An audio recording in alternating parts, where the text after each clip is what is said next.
একটি সাক্ষাৎকারে মিষ্টি জান্নাতের কাছে জানতে চাওয়া হয়, শাকিব খান যদি সব ছেড়ে তার কাছে আসতে চান তবে কি করবেন তিনি।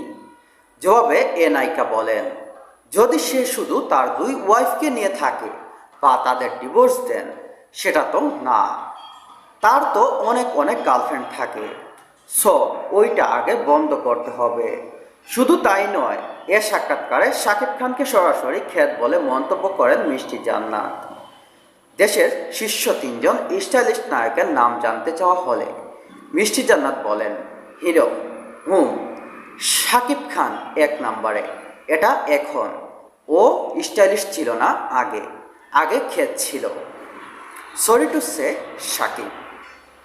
এরপরই তিনি আরও মন্তব্য করেন। নিজের বক্তব্যের ব্যাখ্যা দিতে গিয়ে এ নায়িকা আরও বলেন, সাকিবকে সবাই এটাই বলতো। আমি যখন ছোট্টবেলায় ফার্স্ট ওকে এফডিসিতে দেখতে যাই, ও লিপস্টিক লাগিয়ে বসে থাকতো। ওইটা দেখে আমার বেশ হতাশ হয়েছিলাম। মনে মনে বলেছিলাম, ও মাই গড, কাম অন, লিপস্টিক পরে আছে হিরো, এটা হতে পারে না। ওইটা দেখে আমার এত বিরক্ত লেগেছিল, এরপর থেকেই ওকে দেখলেই আমার বিরক্ত লাগতো। তবে ও যখন শিকারী সিনেমায় অভিনয় করলো তখন দেখতে